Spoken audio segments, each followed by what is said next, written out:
Somebody lift up our hands to Him. Oh, hallelujah. We worship You. Oh, we worship You, Lord. Oh, we worship You. We worship You. Oh, ria la la la la ma shendere ya la la la ma. Oh, ria la la la ma shende yende yende yende yende yende yende. Come on, open your mouth and begin to reach out to Him right now.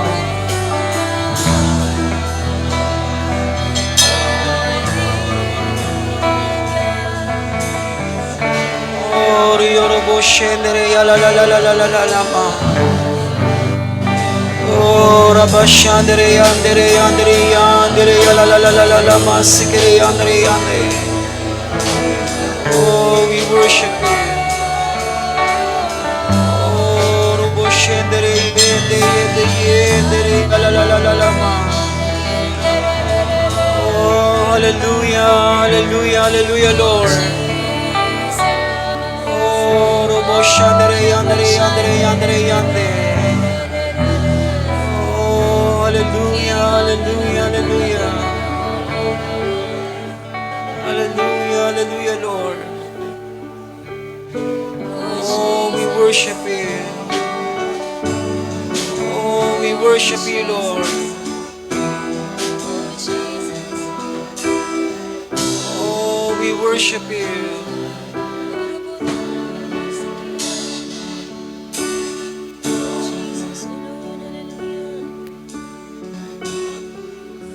We worship You. Oh, Riorobo Shande Yande Yande. Oh, hallelujah, hallelujah. Hallelujah, hallelujah, Lord.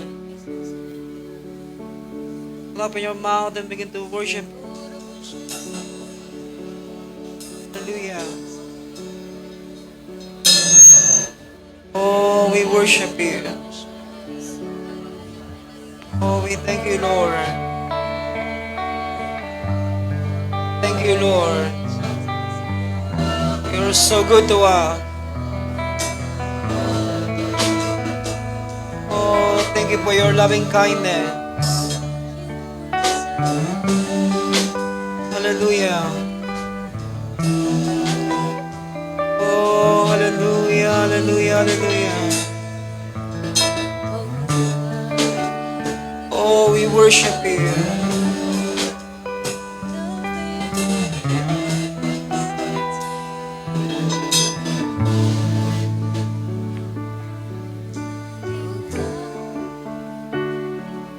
We worship You, Lord.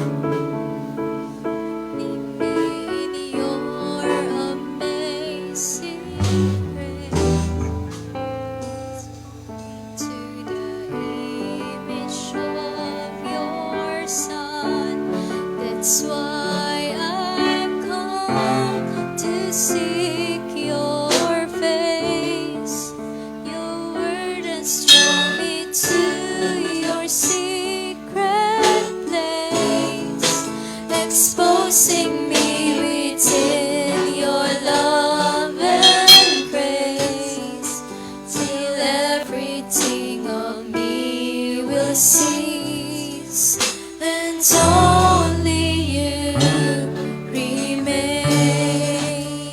Lord, I'm longing for Your dwelling place, finding me in Your amazing grace, transforming to the image of Your Son. That's why I come to seek Your face. Your word has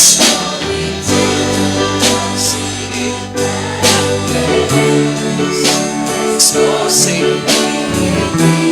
Your love and grace, till everything of me will cease, and only You remain.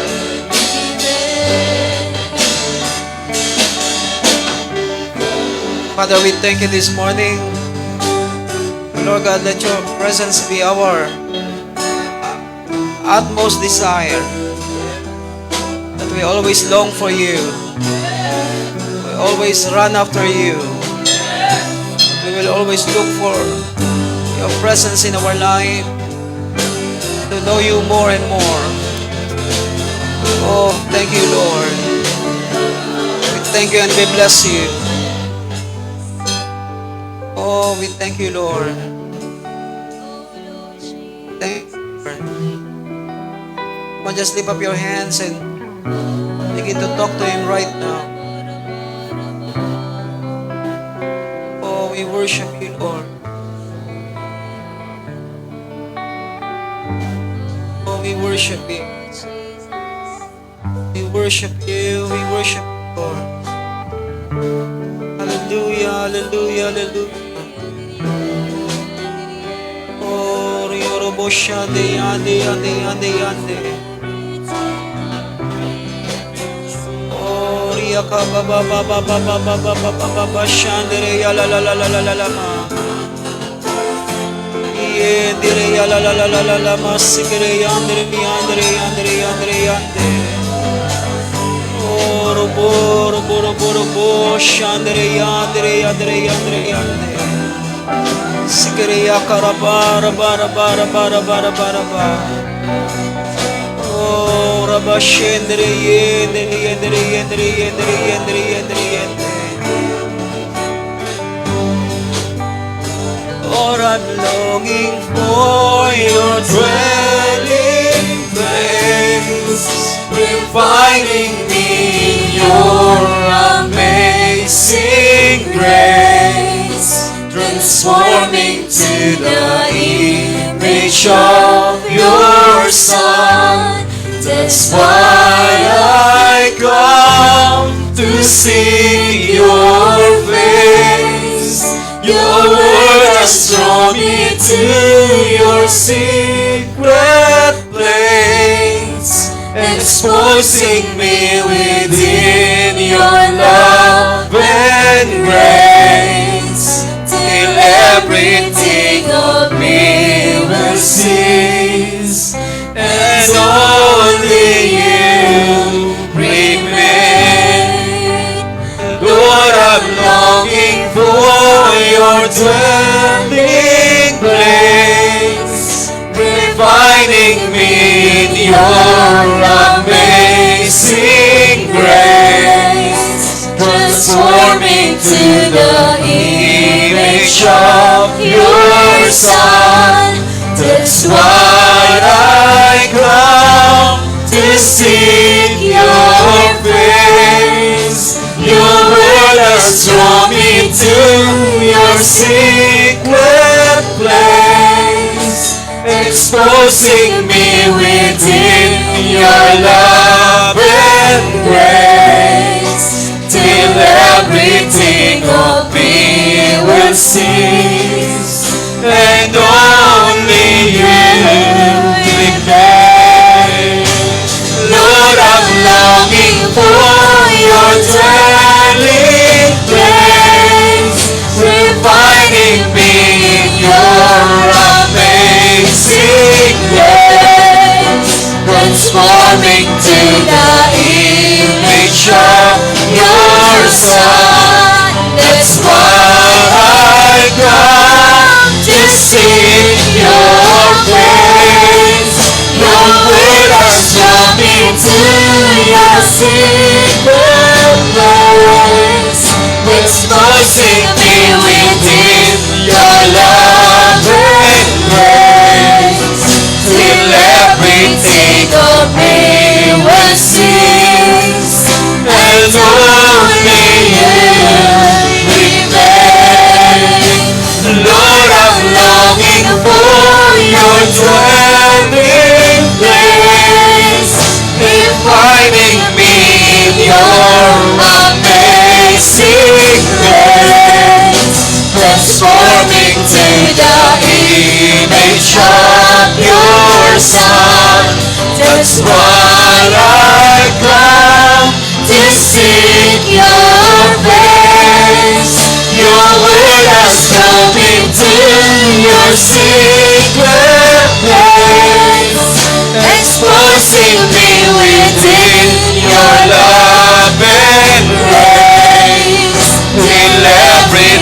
of me will cease, and only you remain. Lord, I'm longing for your dwelling place, Reviving me in your amazing grace. Transform me to the image of your Son. That's what I come to seek your face. Your word has drawn me to your secret place, exposing me within your love and grace, till everything of me will cease, and only you remain. Sing it with all our heart, soul, and Lord, I'm longing for your dwelling place, refining me in your amazing grace, transforming to the image of your Son.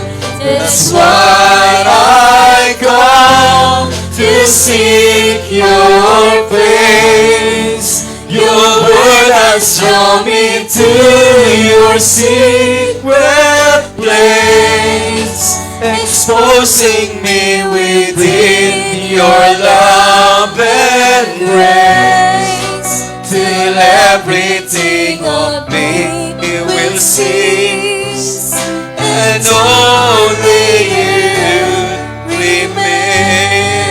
in everything. Till everything of me will cease, and only you remain. Everything of me, O Lord. Till everything of me will cease, and only you remain. Father, we thank you this morning. Oh God, that you always put a strong desire in our hearts to know you more. Be in your presence, O Lord. Let this passion be. Let this passion be always our portion, O Lord. We will be always hunger and thirst for you. We will always desire you most. Desire you anything in this world. Yes, Thank you and we bless you. yes, Lord. In Jesus' name. Amen. Amen. Amen. Please be seated this morning. This week is a busy week. Pray to God that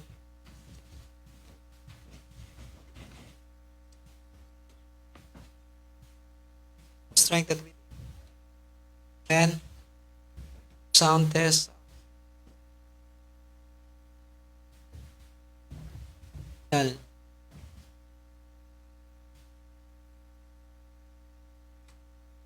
Close.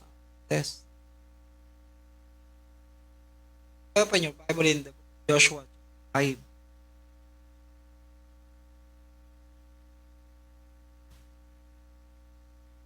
Sound test. Low.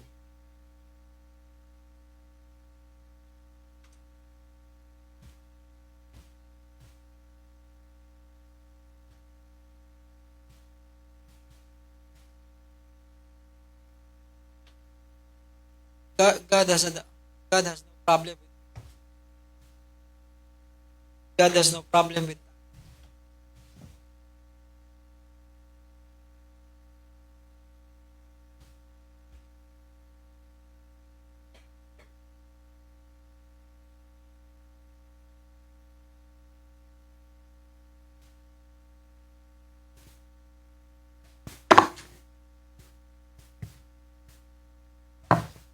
Okay, I will say it again. God has no problem with time.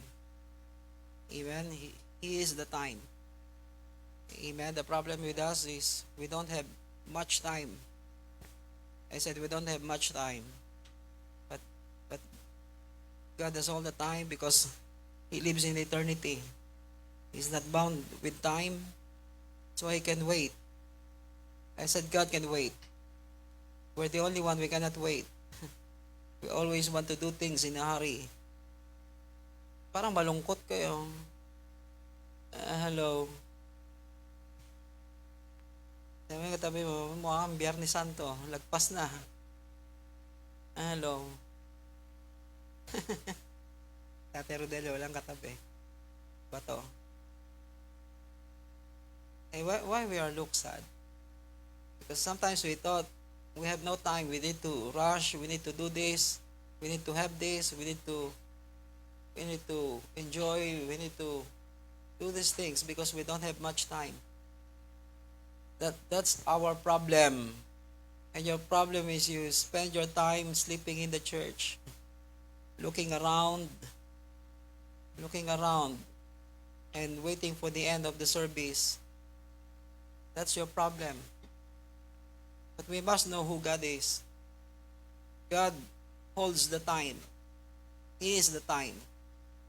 So He is not rushed in raising up a new generation. He can wait for another 40 years just to see what He really wants to see. Just to raise the right generation.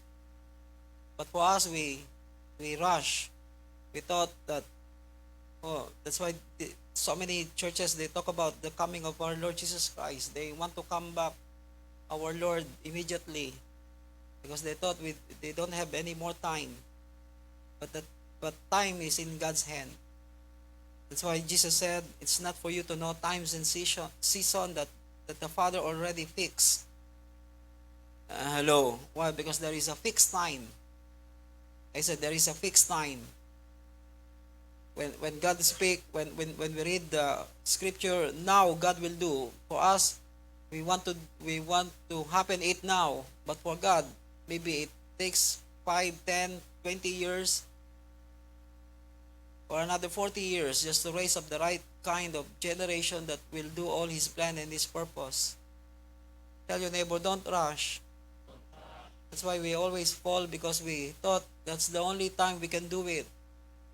No, we must know the timing of God. I said we must know the timing of God. Because if we know the timing of God, then we can cope with Him, we can run together with Him. Hello, just one act on God's right time, I tell you, it will bring impact for the rest of the generation.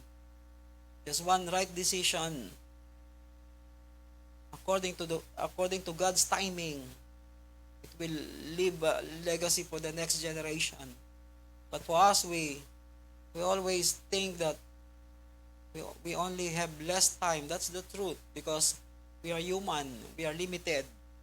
Can only spend 65 days, but they don't realize it's only for 10 days that the Holy Spirit will come down. When God said to Abraham, surely I will bring your descendants out of bondage, they thought it's only for 100 years, but it lasts for 450 years before that things happen. Hello. So time is very important, but we must realize that for us to keep pace with God, we must know God's timing. I said we must know God's timing. If God said this is the time for us to migrate, then we must migrate, or else winter will come. All of us will die during the winter. That's why the Bible says in the book of I think it's in Ecclesiastes 7. Jeremiah chapter 7. Amen. That even the stork know the time of their migration. Amen. Why we must know when is the time to decide for things. We must know the time where we need to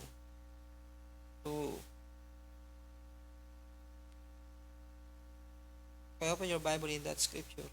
See Jeremiah?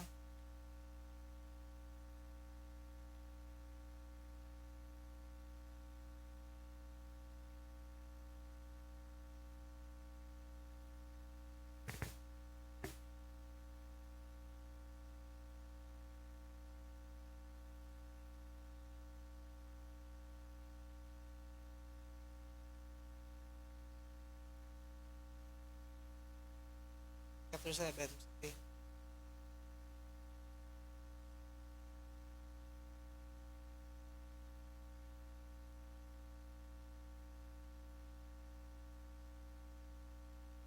Chapter 8, verse 7. So,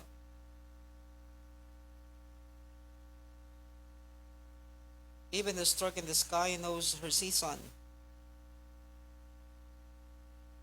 Okay, that's why we must know the season of God.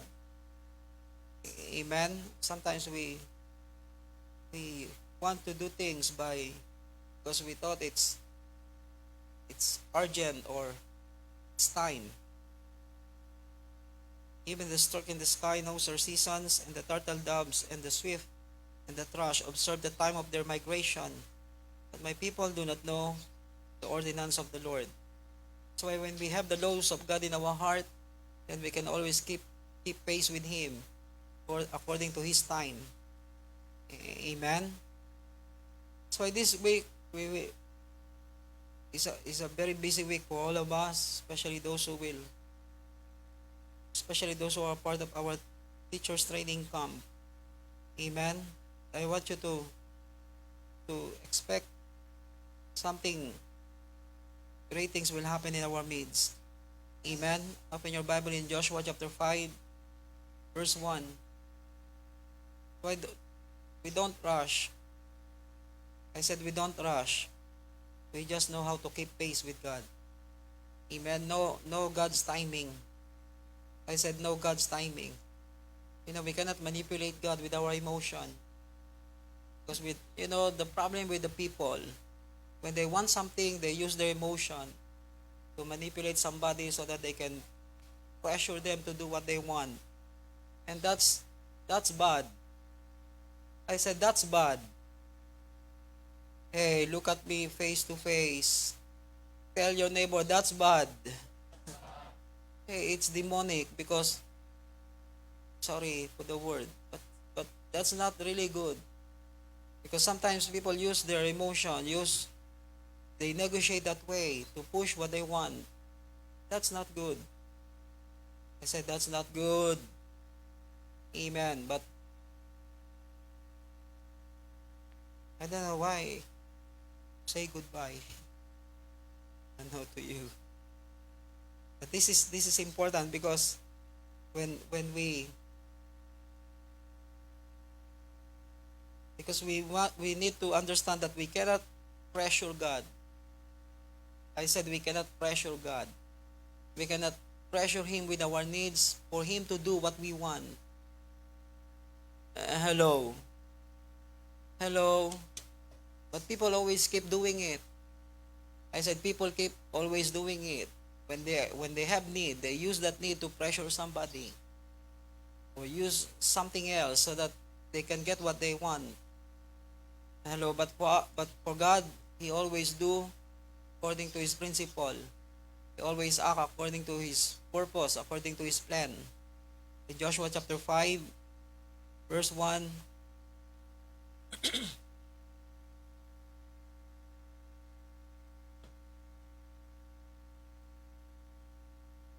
this is the reason why God established our church. Because God called us to raise up a new generation.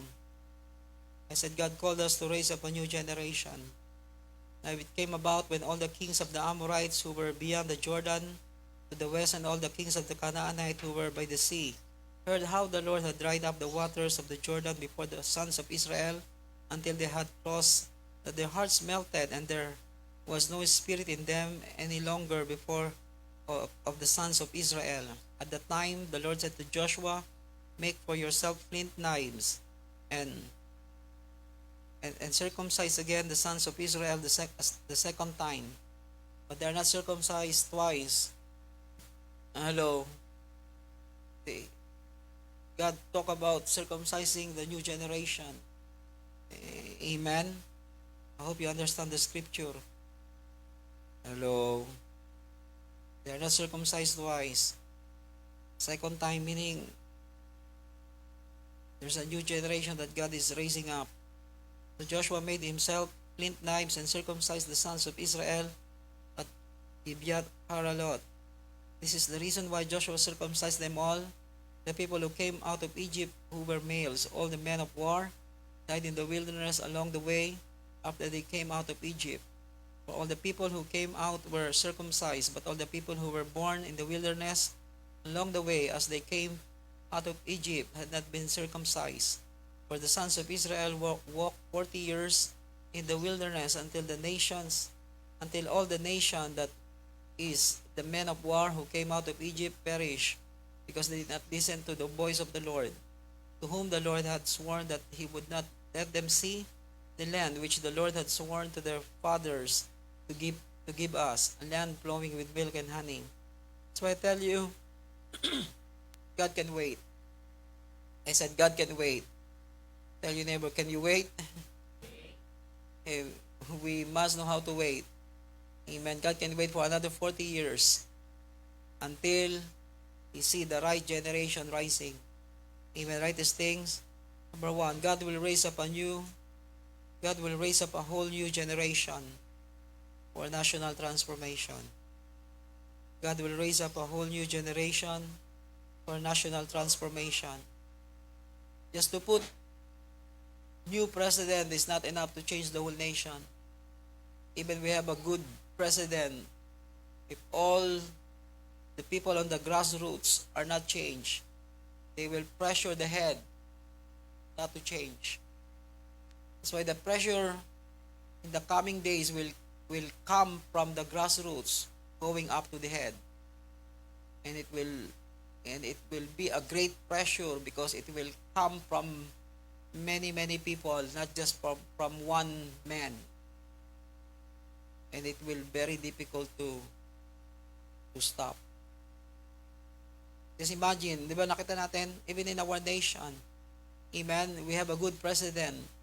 But talking about the past, the previous one, we have strong president, but the problem is the people on the grassroots, they are the one who refuse to change. Hello. And the president cannot remove them because these people are there before he became a president. That's the problem with our constitution. Pag tinanggal mo yan, didimanda ka niya sa Supreme Court. You cannot, even if you are the president, you cannot remove them from their post because they're already regular corrupt people. They are regular there. Hello. But I believe in the coming days, it is not having a good president is not enough. God will raise up a whole new generation that will team up with the leaders, so the whole nation will enter into all that God promised into our nation. Amen. That's what happened in the book of Joshua. When Moses died, God raised up Joshua. But not only Joshua. Amen. You hear me when I call. You are my morning song. Amen. It's okay. But before you leave, make sure your cell phone is turned off. Okay. Are you listening? Hey, are you listening?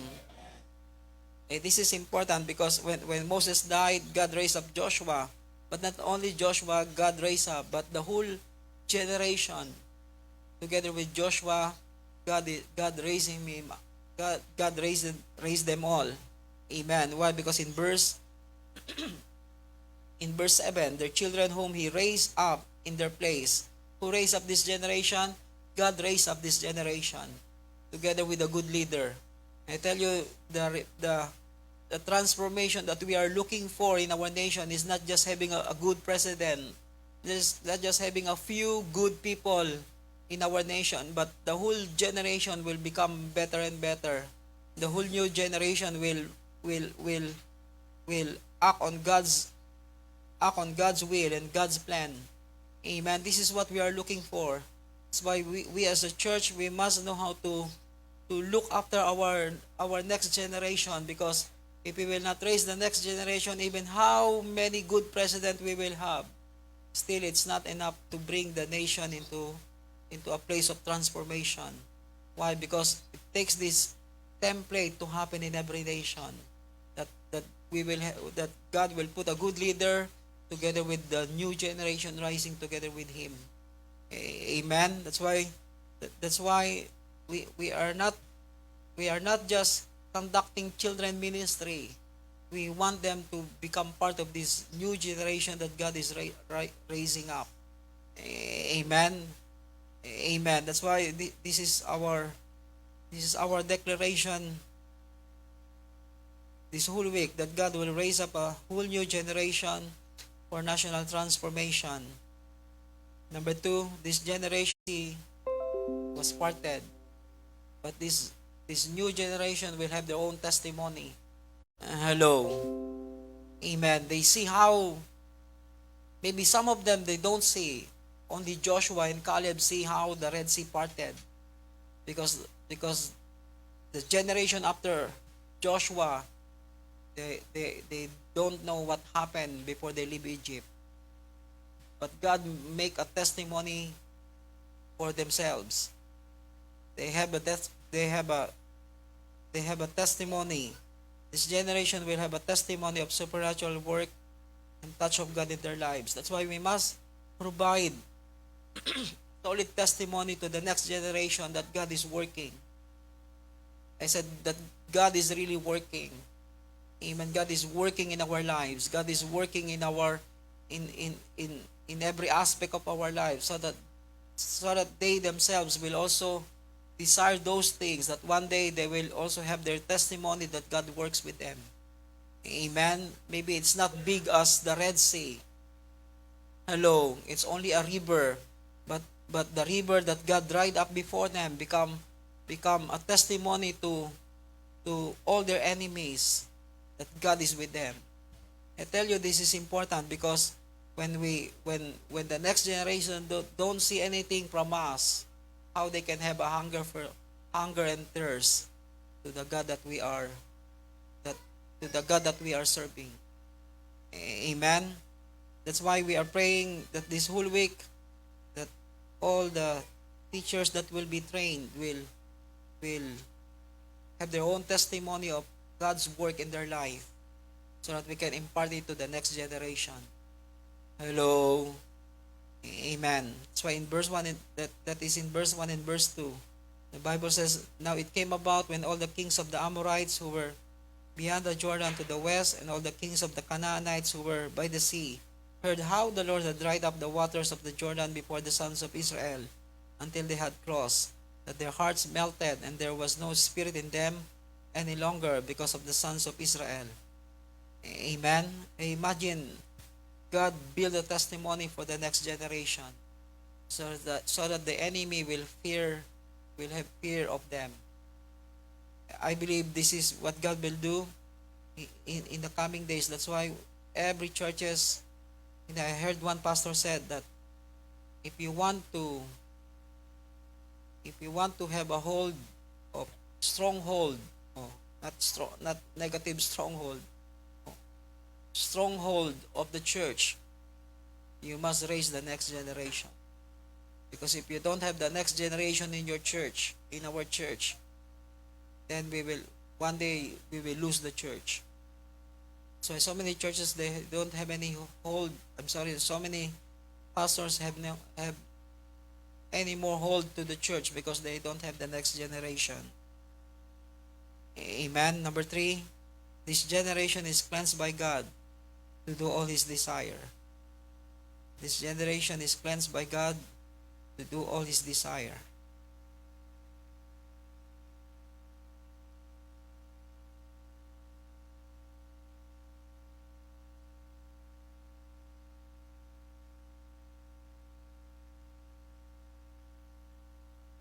Bible says in verse In verse 2, at that time the Lord said to Joshua, make for yourself flint knives and circumcise the sons of Israel the second time. Amen. That's why God must circumcise our heart. Amen. I said God must circumcise our heart. The same, every generation must go to the same process. Amen. Of being cleansed by God. There's no exemption to the rule. I said there's no exemption to the rule. All of us must go to the same process of being cleansed, being circumcised in our heart. Amen. In the book of Hebrews chapter 8, in verse 7.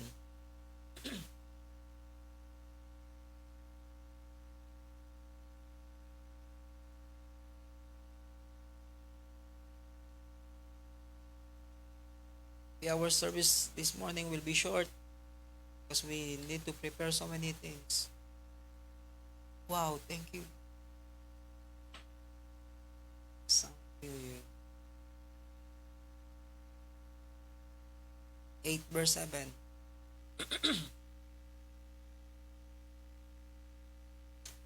For if the first covenant had been faultless, there would have been no occasion sought for a second.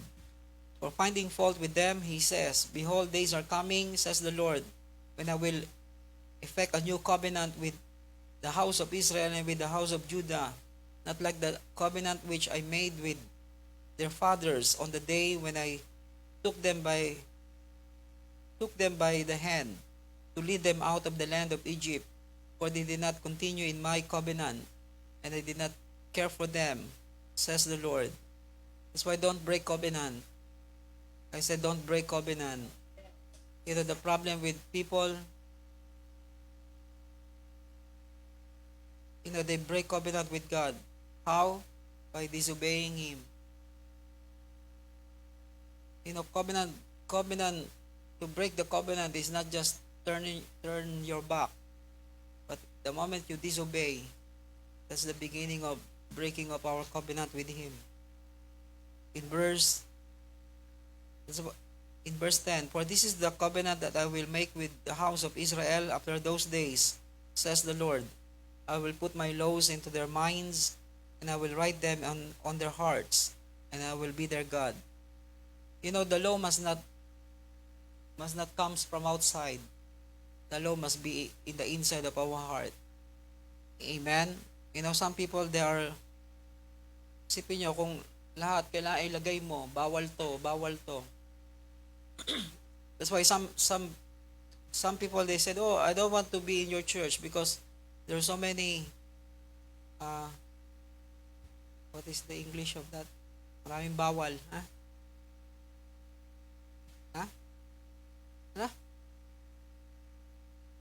Ano?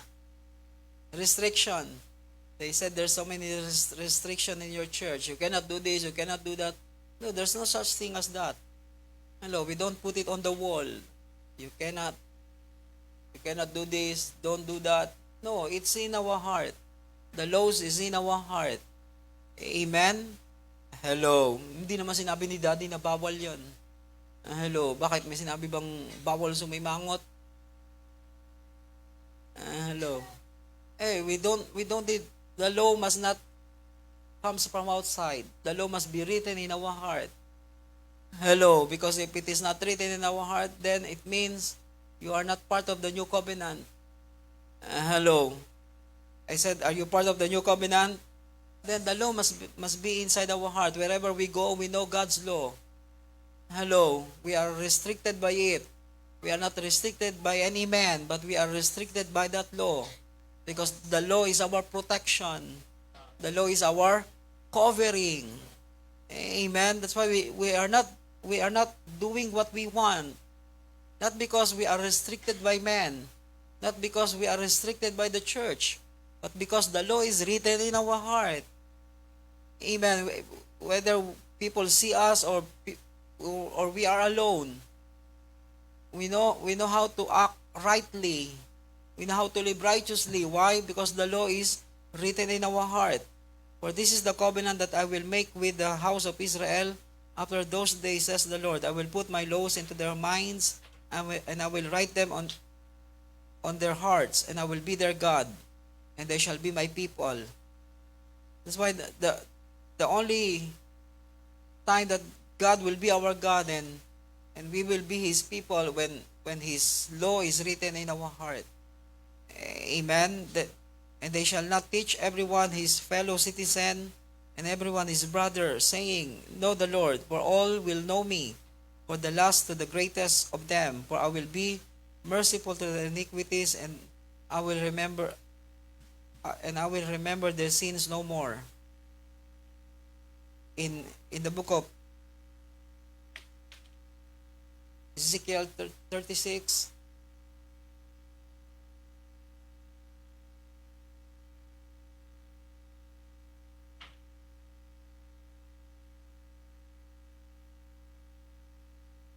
so all of us must be cleansed. I said all of us must be cleansed. Yung iba isang beses lang yata maligo sa isang linggo.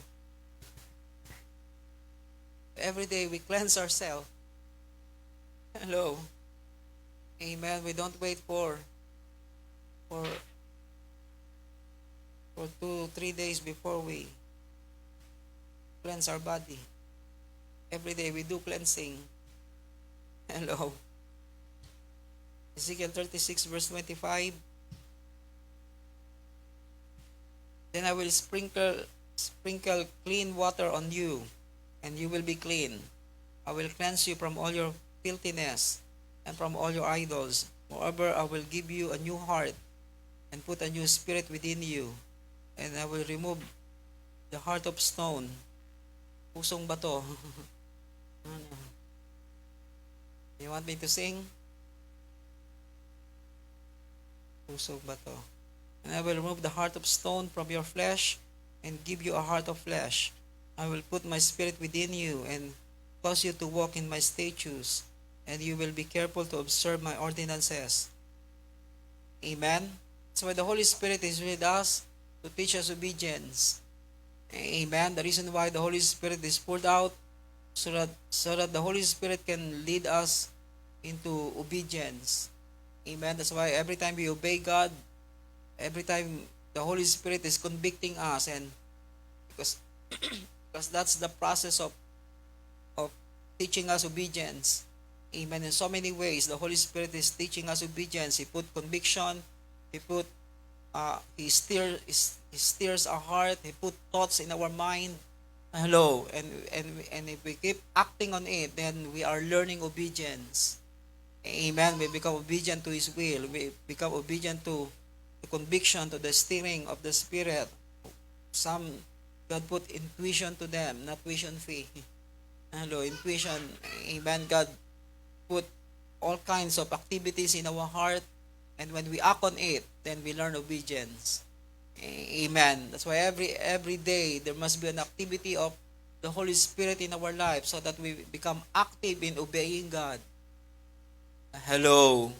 And some people, they are active on their emotion. Hello. When they don't feel well, they obey that feeling. When they want something, they obey that appetite. They learn from the flesh, not from the Spirit. That's why they don't know how to obey God. And we must know how to obey God, and the Holy Spirit will help us to become obedient to God. Hello. Amen. Pero may katabi mo, parang may sakit. Ano naman kayo sakit? Hello.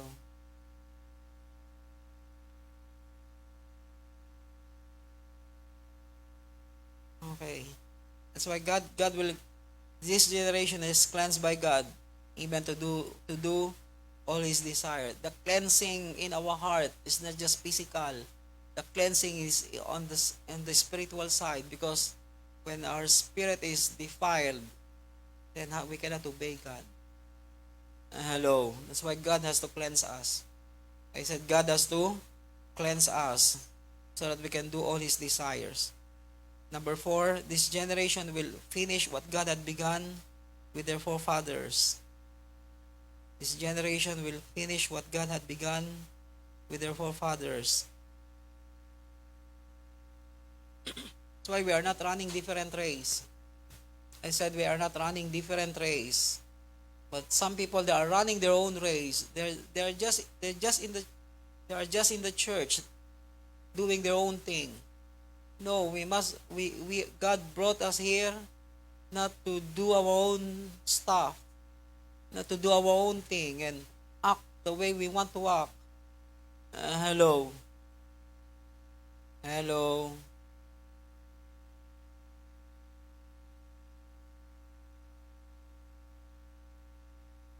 Okay.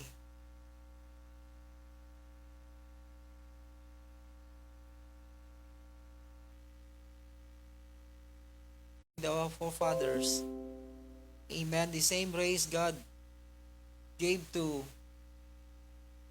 Moses is the same race that Joshua will run and finish it. Amen. That's why we become part of the governing church, because there is a race that God already set before us. And that race is in us. All the nations of the earth will be blessed. Hello. Hello. So every time we heard it to Papa, we know we are on the same page with Him. We are on the same race with Him. Amen. And we thank God for His life, because the race that God gave to us become more and more clearer. Amen. Are you in Joshua chapter 1? Joshua chapter 1.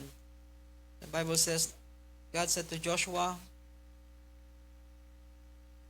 "Now it came about after the death of Moses, the servant of the Lord, that the Lord spoke to Joshua, the son of Nun, Moses' servant, saying, Moses, my servant, is dead. Now therefore arise, cross this Jordan, you and all these people, to the land which I am giving to them, to the sons of Israel." That's why we are here to finish the race and to raise up the next generation, so that together with us we can finish the same race, not different race. I said not different race. That's why don't create your own purpose in life. Okay. That's the problem. We are creating purpose for ourselves. But the purpose is already established by God. The purpose for Joshua is already established by God through Moses. That he will not run different race, but he will run the same race. And God raised him up to finish what God had begun to Moses. Because the past generation cannot be able to enter in. This next generation will be the one that will accomplish God's plan for their lives.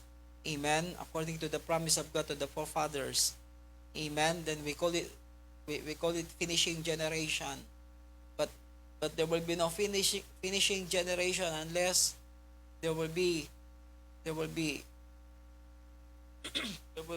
Moses that will raise Joshua to run the race. Amen. Then the last point, this generation will allow God to take charge, to take over of every battle. This generation will allow God to take charge, take over every battle.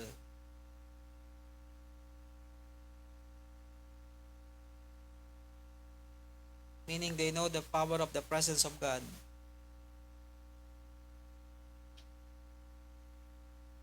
They know the power of the presence of God. In Joshua chapter 5,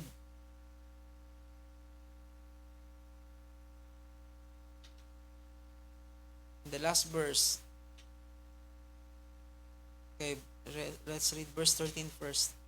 Now it came about when Joshua was by Jericho, that he lifted up his eyes and looked, and behold, a man was standing opposite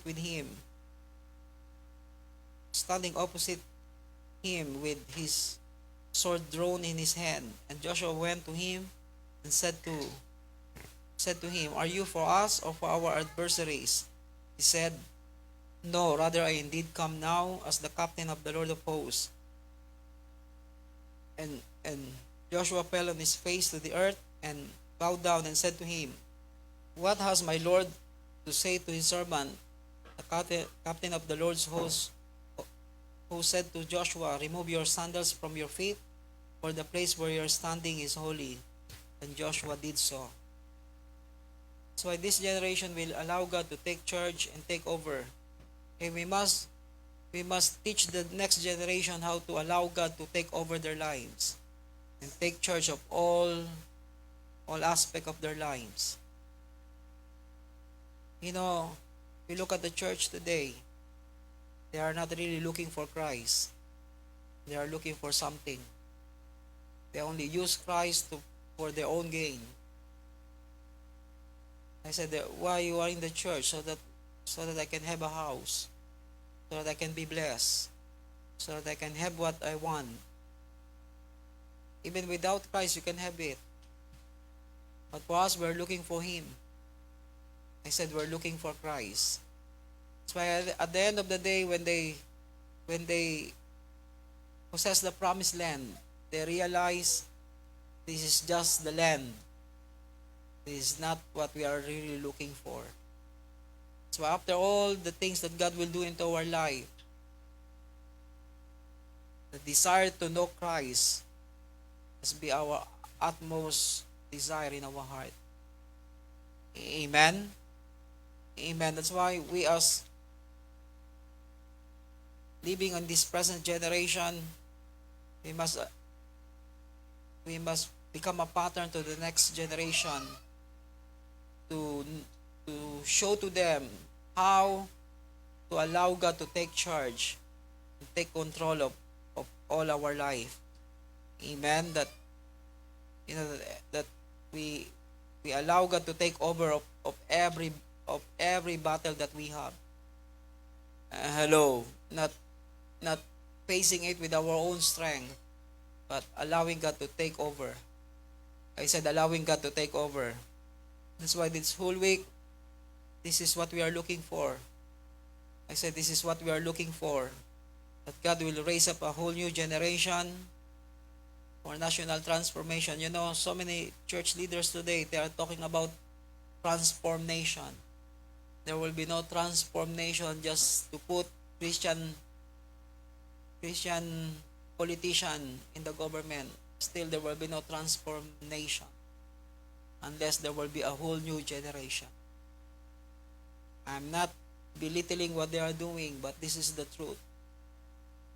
If you only have 5 Christian politicians, it's not enough. I said it's not enough because those who are on the grassroots are so many. When the pressure come up, kaya di ba? Even LGBT, they cannot stop. There's so many Christian politicians and yet they cannot say no, they cannot say yes. They are neutral. Why? Because election are coming. Votes will go to somebody if they say no to LGBT community. I tell you why? Because of the pressure of the crowd. But when the moment God will raise up a whole new generation, the pressure will be on the grassroots, so also on the head. The unrighteous will be pressed in between. They will be crushed. I said they will be crushed. The word will come into fulfillment. The enemy will be crushed under our feet. Hello. The God of peace will soon crush Satan underneath our feet. Amen. That's why this is the picture that I see, that how the nation will be transformed one day, especially our nation. That's why so many meetings about transformation, because election is coming. Everything is political. Putting Christian politician is not enough. We must raise up the next generation. I said we need to raise up the next generation. Because the moment every church is focused on raising up the next generation,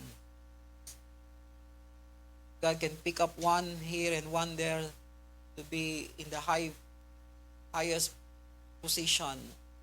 Then the next generation will rally behind. The enemy has nowhere to run. I said the enemy has nowhere to run.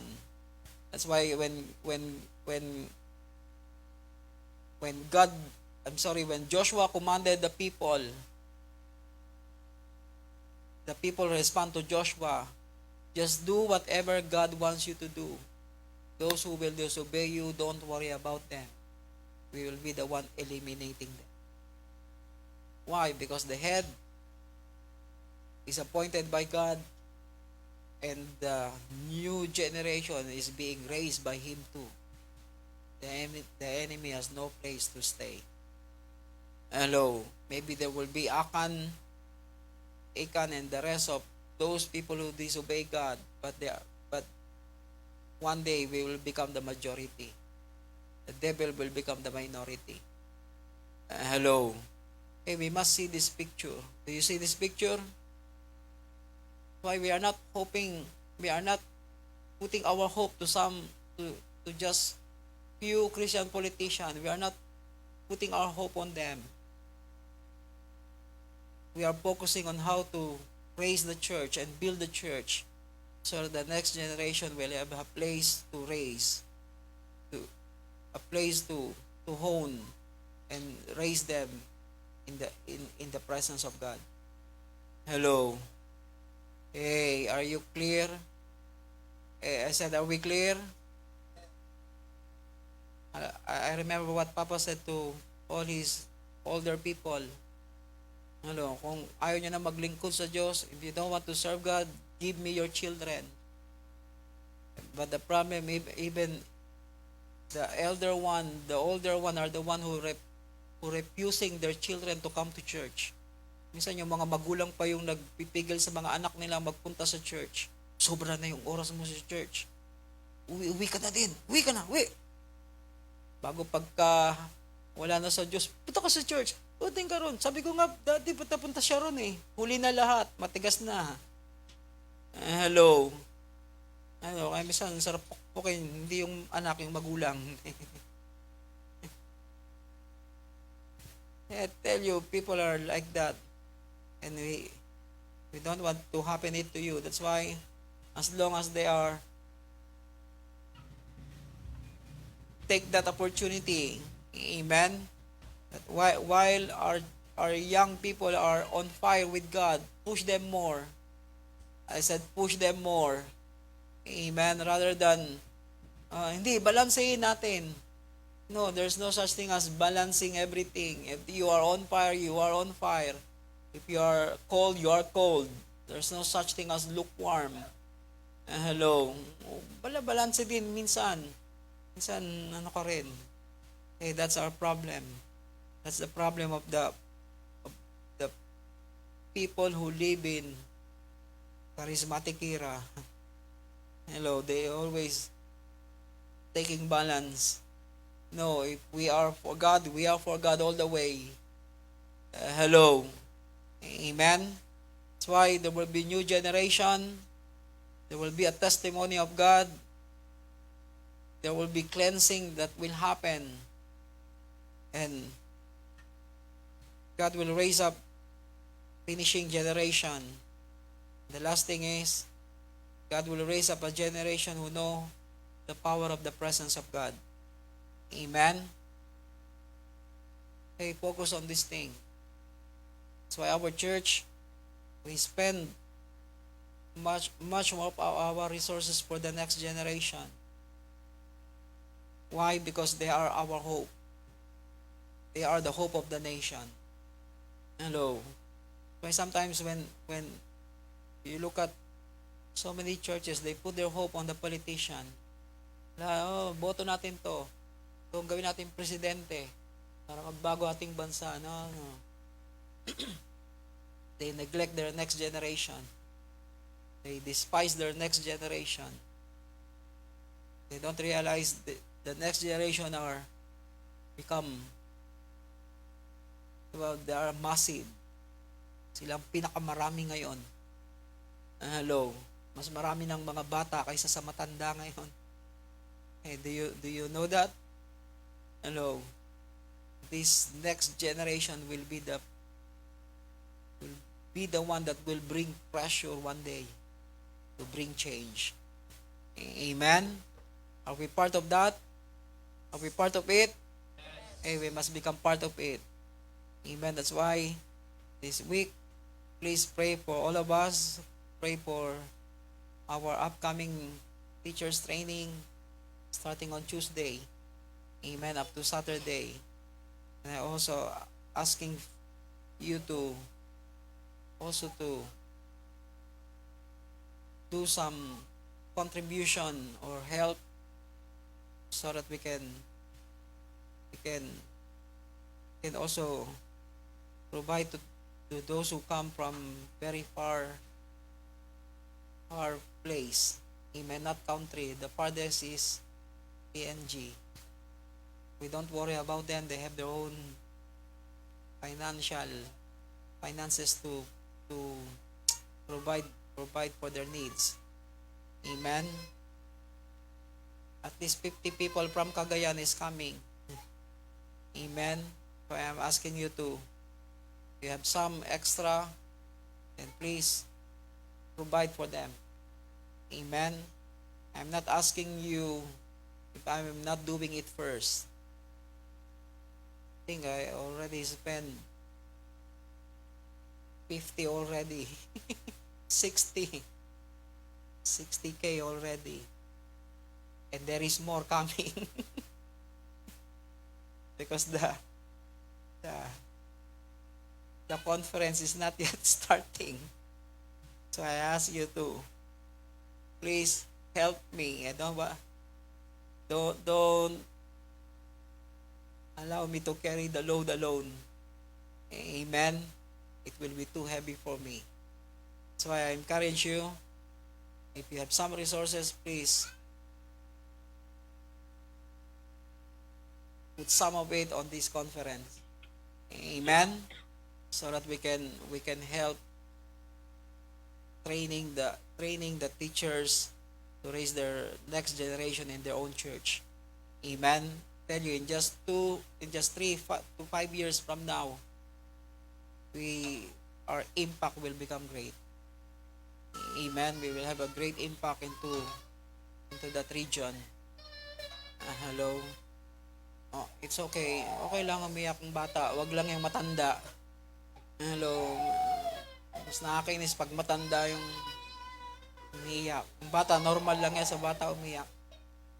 Hello. Dito kayo tumingin. Pag ang bata umiyak, sige, pag matanda umiyak, lahat kayo, sabihin ko, tingnan nyo siya. Hello. Ano kaya gano'n, no? Pag yung matanda sa church, o yung hello. Amen. Are you okay? Okay, let's all stand. We will pray this morning. Amen. We'll pray for our children's training, the teachers' training. And this will be our declaration. Amen. That God will raise up a new generation. Come on, let us lift up our hands and pray in the Spirit right now. Oh Lord, we thank you. Oh, Robo Shandri, Andri, Ande. Sikiri, Andri, la, Masikiri, Karabara, Baraba. Yandri, Arama, Sikiri, Andri, Ande. Robo Shandri, Andri, la. Oh Lord God, we are praying right now, oh Lord God, that you will raise up a whole new generation, oh Lord, that will bring change into our nation, will bring change into the society, oh Lord God. Oh, right now, oh Lord, oh Robo Shandri, Andri, Ande. Yendri, la, Masikiri, Karabara. Oh, raise up a Joshua generation. Oh, raise up, Lord God, raise up a Joseph generation, Lord. A Daniel generation, Lord. Raise up Samuel kind of generation, oh Lord God. Oh, Rabashendre, Yende.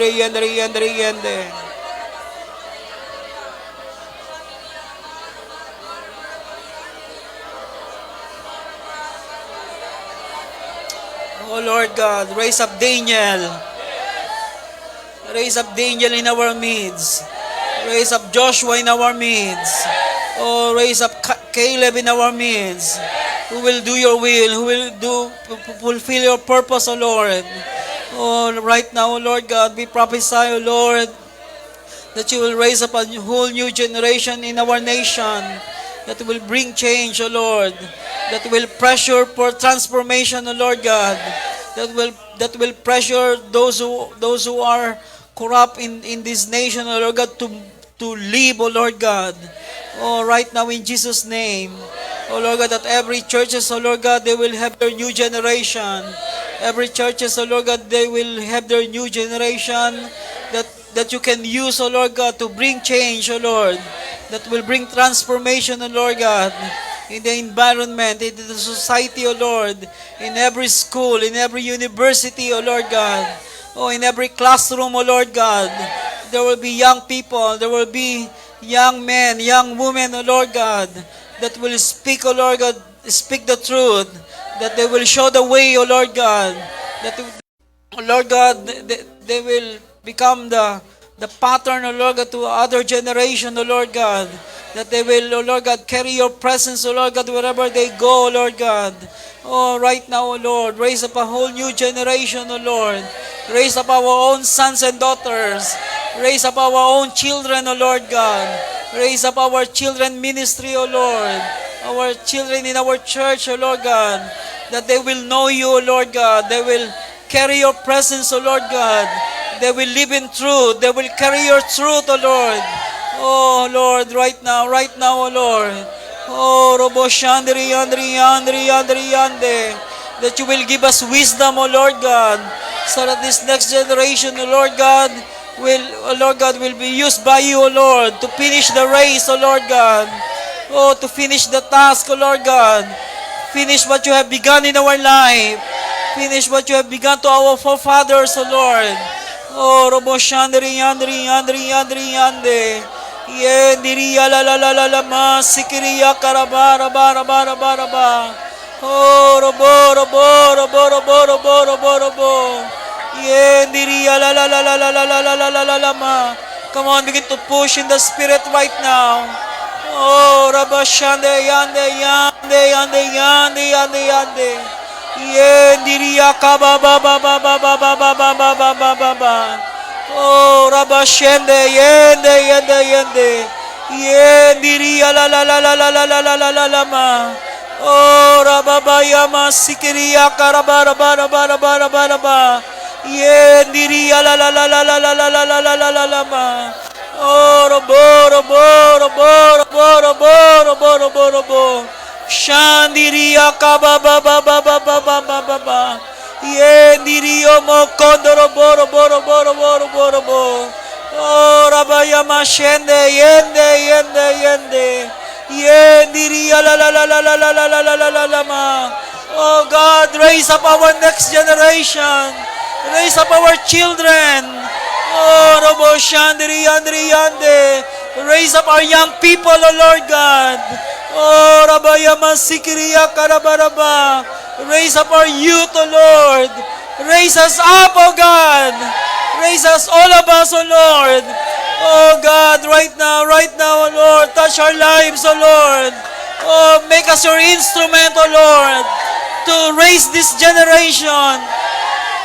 Touch our lives, O Lord God, so that we can touch this generation, O Lord, and bring them to where you brought us, O Lord. Not just to where you brought us, O Lord, but to bring them to a place where you want them to be, O Lord God. Oh, Rabashandriya la ma. Sikiriya karabara bara. Oh, robo. Shandiriya la ma. Sikiriya ndiriya. Yendiriya kababa. Oh, robo. Shandiriya la ma. Sikiriya ndiriya. Yendiriya kababa. Oh, robo. Oh, we prophesy, O Lord, There will be a new generation that will rise up, O Lord. A whole new generation will rise up, O Lord. That will bring change, O Lord. That will bring transformation, O Lord. Oh, Rabba Shandiri Andriya Karabarabaraba. Oh God, use each one of us, O Lord. Use each one of us, O Lord. In whatever way, O Lord God. In any way, O Lord God. So that we can see, O Lord God, so that we will see the next generation is rising, O Lord, into their full potential, O Lord God. Oh, Rabo Shendri Yendri Yendri Yendri Yende. Right now we pray, O Lord, that you will establish a testimony, O Lord God, to this next generation, O Lord. You will show up to them, O Lord. You will put your strong hand on their lives, O Lord God. You will do miracles into their lives, O Lord. O Lord God, testimony, O Lord God, that will bring fear into the hearts of the enemy, O Lord. The enemy will fear them, O Lord, because the enemy will see your strong hand upon their lives, O Lord. Oh God, you will establish great testimony. You will establish supernatural testimony of your hand upon their lives, O Lord God. That you will cause even the river Jordan to be dried up, so that they will cross, O Lord God, and enter into the promised land, O Lord. Right now, in the name of Jesus, we are praying, O Lord, for supernatural touch upon their lives, O Lord. Oh God, do a supernatural touch, O Lord God. Do a supernatural thing upon their lives, O Lord. Dried up the river Jordan. Part the Red Sea for them, O Lord. Oh, Rabo Shandri Yandri Yande. Come on, begin to pray in the Spirit right now.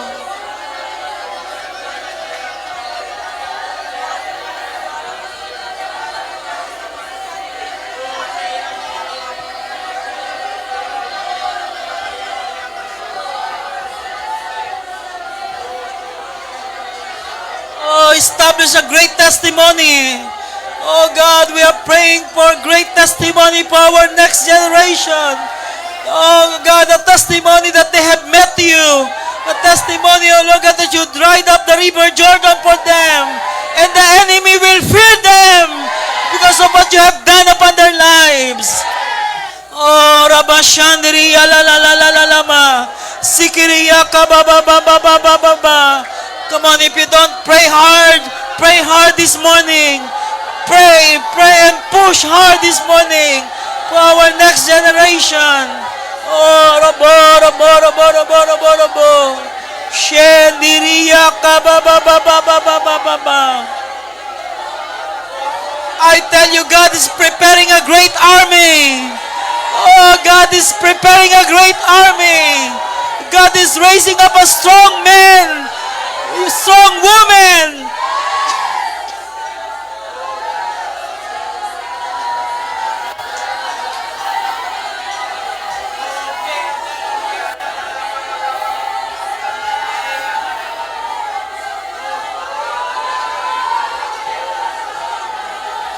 I tell you, more and more young people will be added into so many churches.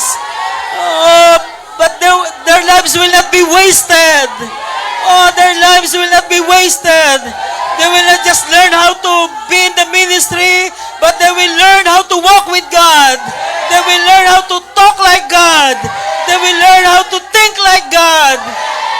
I tell you, so many young people, their lives become wasted in so many churches because so many churches, they just put them into ministry.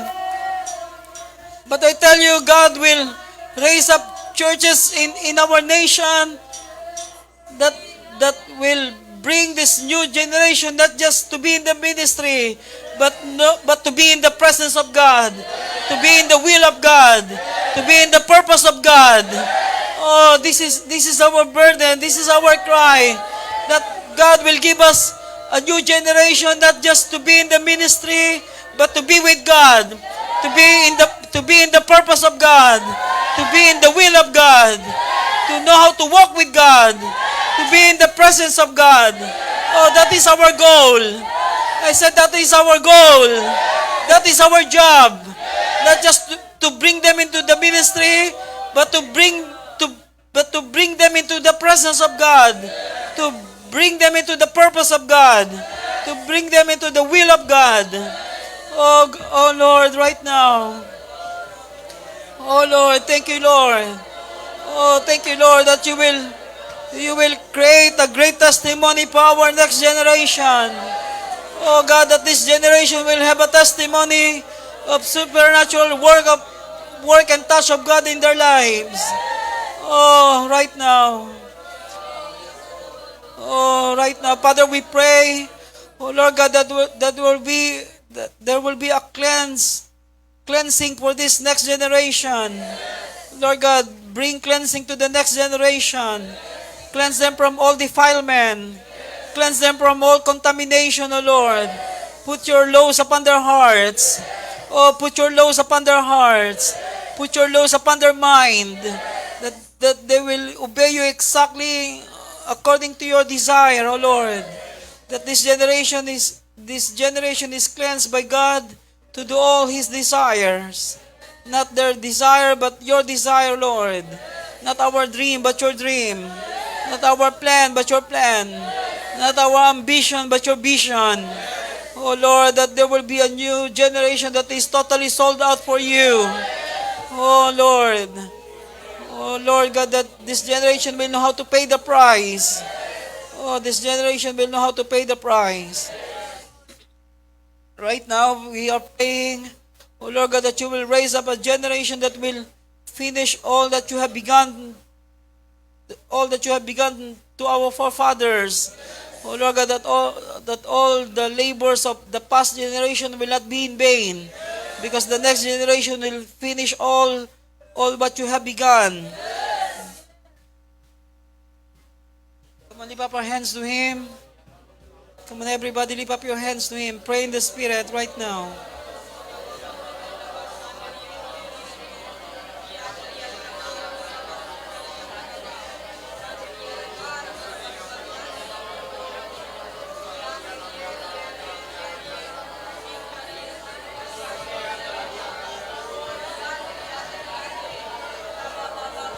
Oh Lord, that all our labors will not be in vain. All our labors will not be in vain. What you have begun in our life, the next generation will finish it. Or maybe we will finish together with them, because you will give us more life. You will give us years, more years, oh Lord God, so that we can run together with them, so that we can finish together with them. You know, I believe with all my heart, this generation that God will raise up, they will not just be the one finishing the race, but all together with them, we will finish the race. We will run together with them. Hey, imagine Abraham, Isaac, and Jacob. They live on the same tent. I tell you, this is what will happen before Jesus comes. 3 generations will finish the same race. Together they will finish the race. Oh, what a joy! What a joy that God will give to us. That 3 generations will witness the work of God, even the coming of our Lord Jesus Christ. Oh, do you believe this thing? Oh, Abraham, the Bible says in the book of Hebrew, Abraham, Isaac, and Jacob, they live on the same tent. They experience the same thing. They receive the same vision. They run the same race. They finish the same race. I tell you, what a joy to see. What a joy to see that we are running together with them, and they are running together with us, finishing the same race, fulfilling the same vision. Oh Lord, we thank you, oh Lord God, that we will see 3 generations. You know, in our church, we will see it happening. We will see not only the 2nd generation, but the 3rd generation too will become part of what God is doing in our life. I tell you, when the things happen, the church is really fulfilling His job, bringing generation together and finishing the race together. Father, we thank you right now. Bless this whole week. Protect those who are coming from far places. Oh Lord God, let them be protected as they travel. Oh Lord God, going into this conference, oh Lord. Thank you, Lord God, that even all the needs will be provided. We thank you, Lord God, right now. In Jesus' name, amen. Amen, amen. Okay, just for some announcement. Pating na ba? Mga taga PNG, nasaan na si Faye? Sumama si Faye. Update. Sundo na sila. Kababa na. Hindi pa nakakalabas. Okay. Wala yung iba kasi nagsundo ng mga taga Cagayan. Yung 6. Yung isa, kinidnap nila ng madaling araw. Alanan. Si Daniel. Kaya Daniel, sabi ko kasi hindi pwede si Jet mag-isa. Kailangan may kasama. Nangatok nang. Sabi ko, lagot ko kayo Warley. Walang bantay ron. Yun, Daddy, bala ka nagpaalam. Ako ano na ba susubo nyo? Nangidnap ng isang sama natin sa church. It's okay. They have an assignment. Amen? Okay, any more announcement aside from that? Okay, kung sino yung mga may beddings pang